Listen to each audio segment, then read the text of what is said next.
En esta ocasión estaremos hablando acerca de la función y secreción tanto del hígado como del páncreas, que son dos glándulas anexas al tubo digestivo. En primer lugar, hablaremos acerca del hígado. ¿Qué es lo que debemos saber acerca de este órgano? En primer lugar, que el hígado es el órgano de mayor tamaño dentro del cuerpo humano. Contribuye en la digestión de los alimentos, así como también el almacenamiento de energía y la eliminación de ciertas toxinas provenientes de fármacos o de cualquier otro tipo de alimentos. Pesa aproximadamente 1500 gramos y está situado en la parte superior y derecha del abdomen, en esta región. Justo por debajo del diafragma está ubicado más o menos a nivel del hipocondrio derecho y del epigastrio. Con respecto a sus porciones, el hígado se caracteriza por presentar principalmente dos lóbulos, un lóbulo derecho y otro izquierdo, ambos separados por este ligamento denominado ligamento falciforme. Con respecto al lóbulo izquierdo, este a su vez se divide en dos tipos de lóbulos que serían el lóbulo cuadrado y el lóbulo caudado, que pueden ser visibles solamente desde la cara inferior del hígado. Es por eso que en esta imagen no los podemos observar. Debemos saber también que el hígado cuenta con un parénquima, el cual está compuesto por células especiales denominadas hepatocitos. Estos hepatocitos, a su vez, están dispuestos en láminas interconectadas, como se observa en esta imagen, y estas láminas interconectadas de hepatocitos son los que reciben el nombre de acino o lobulillo, que sería la unidad funcional del hígado.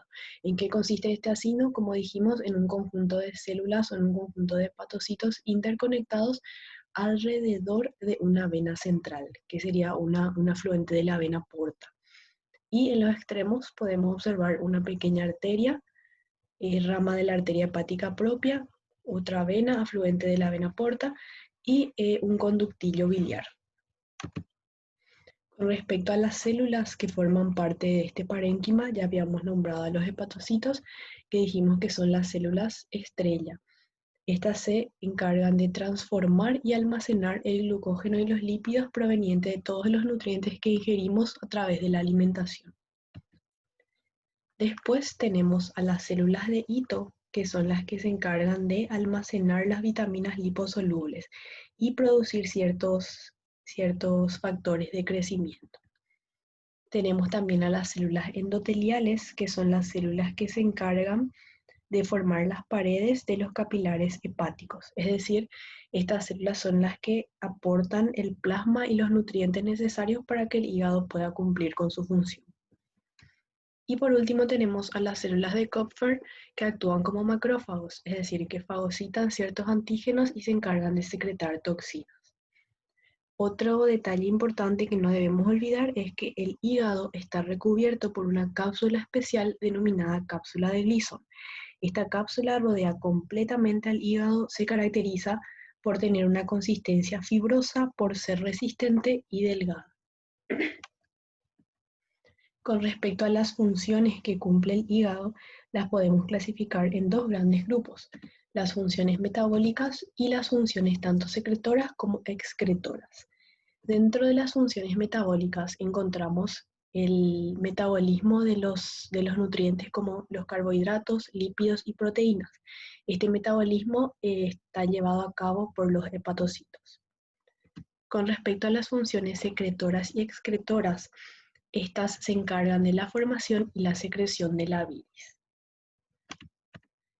Habíamos mencionado dentro de las funciones metabólicas al metabolismo de los hidratos de carbono. ¿Cuál es la función que cumple el hígado en el metabolismo de estos nutrientes? En primer lugar, se encarga del almacenamiento de glucógeno. ¿A qué se refiere esto? Es cuando nosotros ingerimos algún tipo de alimento, nuestra glicemia puede aumentar. Y cuando esto ocurre generalmente después de una comida, el hígado se encarga de transformar la glucosa en glucógeno para su almacenamiento. También se encarga de la gluconeogénesis, que es el proceso a través del cual se forma o se sintetiza la glucosa. Esta síntesis puede ser a partir de aminoácidos, como así también de la sacarosa, de la lactosa, de la fructosa.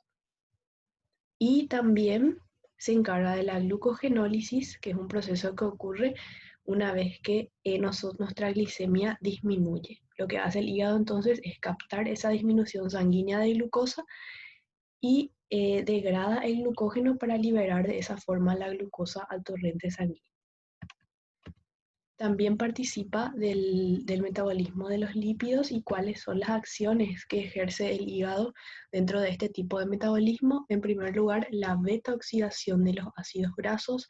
También participa en la síntesis de lipoproteínas, que son las proteínas encargadas de transportar a los ácidos grasos. También participa en la formación de colesterol y fosfolípidos. Recordemos que estos dos componentes son muy importantes para la formación de la membrana plasmática. Y así también participa en la conversión de carbohidratos y proteínas en ciertos tipos de grasas.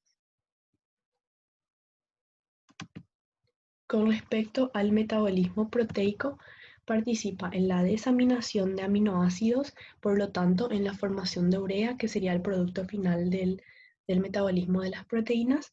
Como sabemos, la urea es un componente que en condiciones normales es tóxico para el cuerpo. Por lo tanto, esta urea debe ser siempre excretada a través de la orina. Y así también el hígado participa principalmente en la síntesis de proteínas plasmáticas. Dentro de estas proteínas plasmáticas podemos nombrar a las globulinas, a la albúmina y al fibrinógeno. Otras funciones metabólicas que puede cumplir el hígado también son el almacenamiento de vitaminas, sobre todo las vitaminas liposolubles, tales como la vitamina K, A, D y E.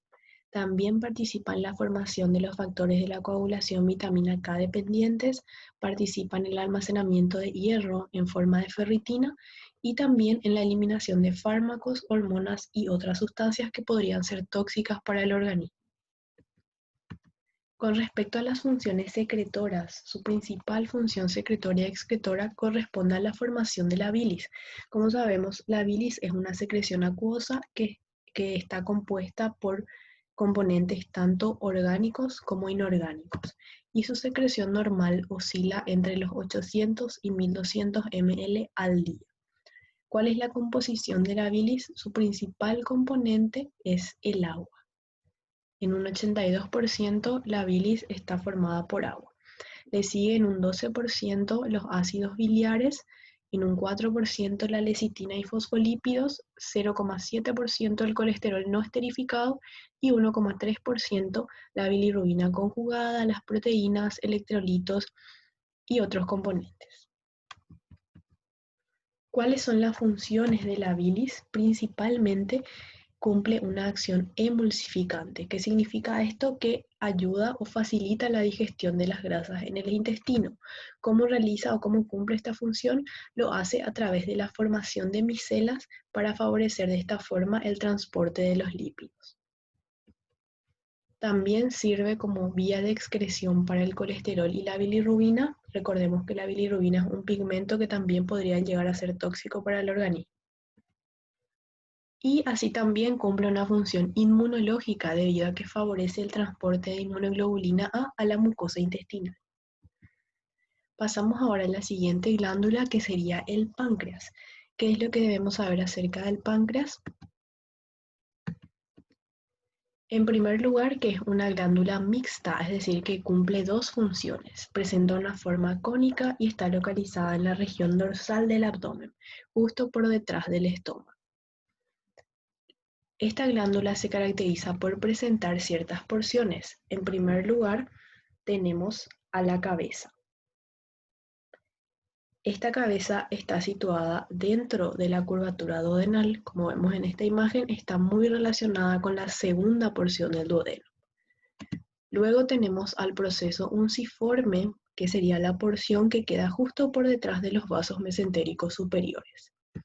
En tercer lugar tenemos al cuello, que corresponde a la porción que se ubica por delante de los vasos mesentéricos superiores, seguido del cuerpo, que se continúa en forma ascendente y a la derecha. Y por último tenemos a la cola, que ya es la porción del páncreas que está en relación con el bazo. Con respecto al drenaje del páncreas, este se encuentra drenado por dos tipos de conductos.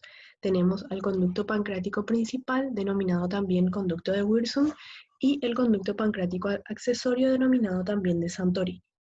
El primero, es decir, el conducto pancreático principal, se encarga de drenar la cola, el cuerpo, el cuello y la región posterior de la cabeza del páncreas. Ya en su porción final, este conducto pancreático principal se une al conducto colédoco y juntos desembocan en la ampolla hepatopancreática o ampolla de Vater, la cual está ubicada en la segunda porción del duodeno. Con respecto al conducto accesorio de Santorini, este se encarga de drenar nada más la región anterior de la cabeza y desemboca en la papila duodenal menor, que es la papila que se ubica por encima de la ampolla de Vater. En esta imagen podemos observar a ambos tipos de conductos. En primer lugar, el conducto pancreático principal de Wirsung, que como vemos se origina en la cola, sigue por la cabeza y llega a la cabeza, en donde se encarga de drenar la región anterior, así también, la región posterior.